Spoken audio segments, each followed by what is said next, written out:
Mon mari est gay, l'histoire que je n'aurais jamais cru raconter. Je m'appelle Crystal.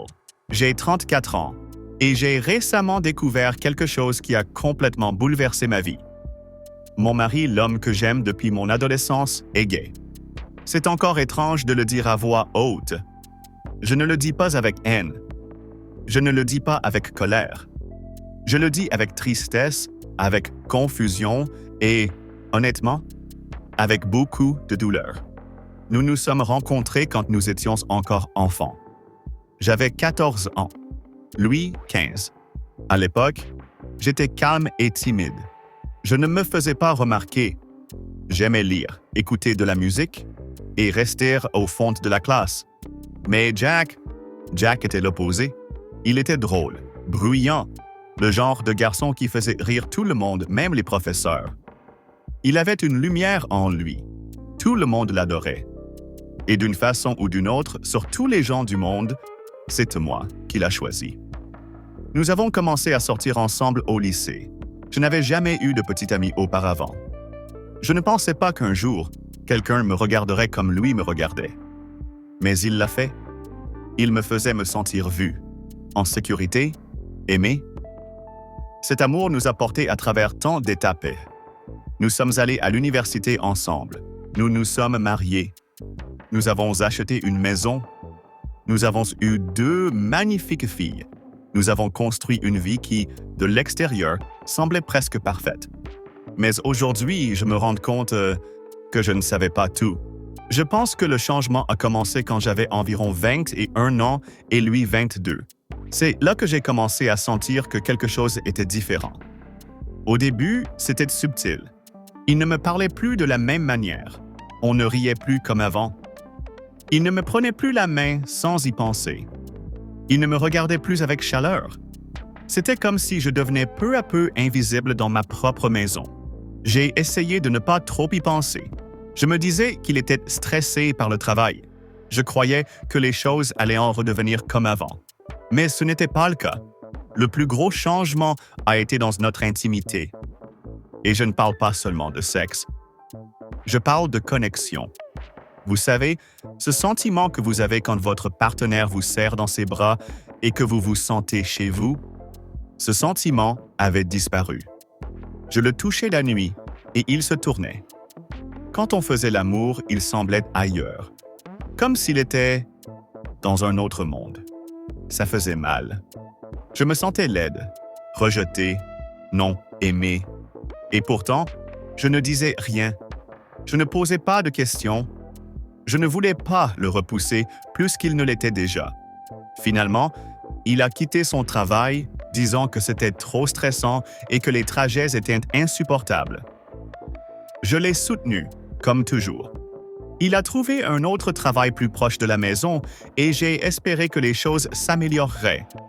Et en quelque sorte, elles se sont améliorées, mais pas avec moi. Il semblait heureux de nouveau. Il souriait plus, parlait plus, juste pas avec moi.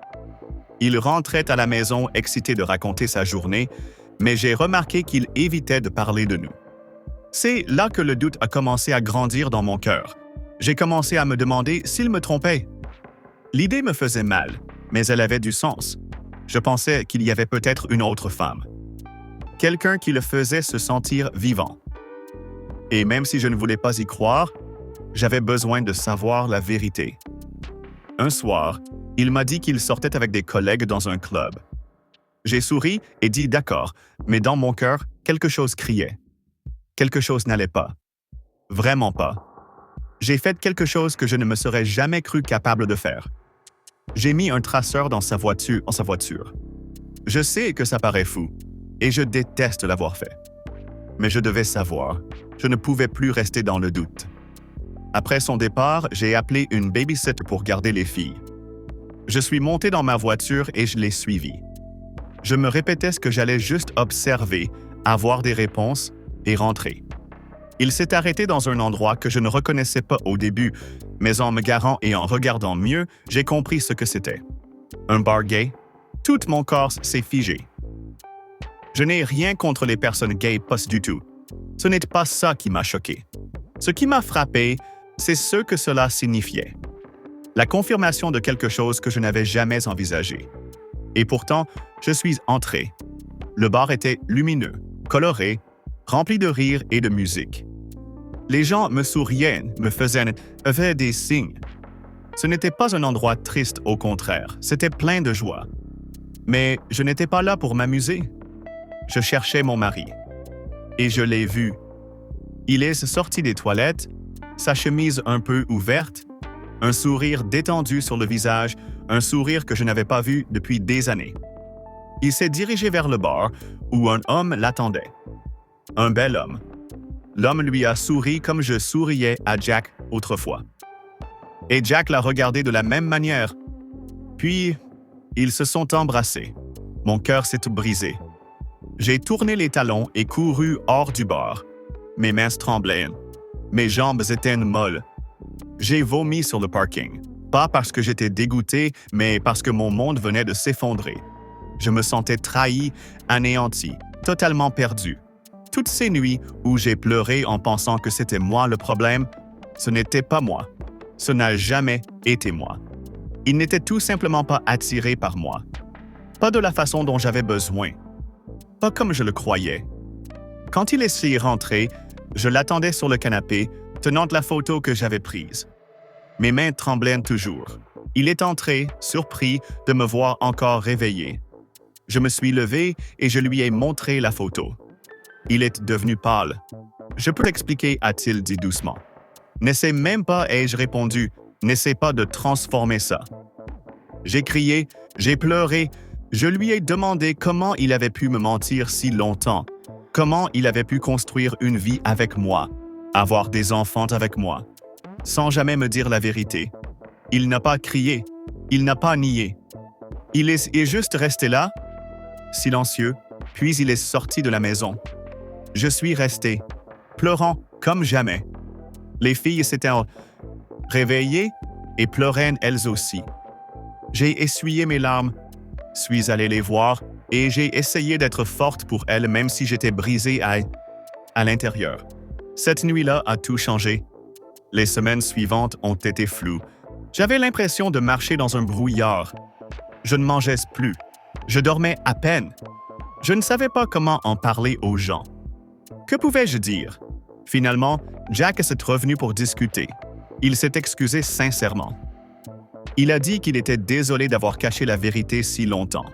Il a avoué qu'au fond de lui, il l'avait toujours su, mais il avait peur. Peur de perdre sa famille, peur de me faire du mal, peur d'être rejeté. Je l'ai cru, mais ça n'a pas effacé la douleur. Ça faisait toujours aussi mal de penser à notre mariage, nos conversations tardives, nos vacances en famille. Je me demandais combien de tout ça était réel et combien n'était que du théâtre. Mais je voyais qu'il voulait vraiment rester dans la vie des filles. Il voulait être là. Il les aimait toujours. Cet amour n'avait jamais changé. Puis, il a fait quelque chose auquel je ne m'attendais pas. Il a demandé si son nouveau partenaire, son mari, pouvait faire partie de la vie des filles. Il ne m'a pas forcé. Il a demandé gentiment, sachant que ce serait dur pour moi. Et après y avoir réfléchi plusieurs jours, j'ai dit oui. Parce que, malgré toute ma peine, je savais que nos filles avaient besoin d'amour, de soutien. Et si cet homme allait faire partie de leur monde, il devait les aimer aussi. Et c'est le cas. Il les aime. Cela fait maintenant plusieurs mois que tout cela est arrivé. Et je ne vais pas mentir, certains jours sont encore difficiles. Je pleure encore. Je me demande encore pourquoi je n'ai pas suffi. Mais maintenant, je sais que ça n'a jamais été à propos de moi. Jack n'a pas menti pour me blesser. Il a menti parce qu'il avait peur d'être lui-même. Et d'une certaine manière, je comprends. Nous reconstruisons tous les deux nos vies maintenant. Des vies différentes, mais pas brisées. Je me concentre sur mes filles, sur la guérison, sur la femme que je suis sans l'homme avec qui je pensais vieillir. Et vous savez quoi? Je suis fier de moi. J'aurais pu me laisser ronger par l'amertume. J'aurais pu retourner les filles contre lui. J'aurais pu tout détruire. Mais je ne l'ai pas fait. Parce que la haine ne guérit pas. L'amour, oui. Alors maintenant, chaque jour, je choisis la paix. Pour moi. Pour mes filles. Pour un futur qui, même s'il ne ressemble pas à ce que j'avais imaginé, reste rempli de beauté. Et chaque fois que mes filles rient, je me rappelle pourquoi j'ai fait ce choix. Parce qu'elles méritent une mère heureuse. Et moi aussi, je mérite d'être heureuse. Je n'ai peut-être pas le mariage dont je rêvais, mais j'ai encore l'amour. Simplement, autrement.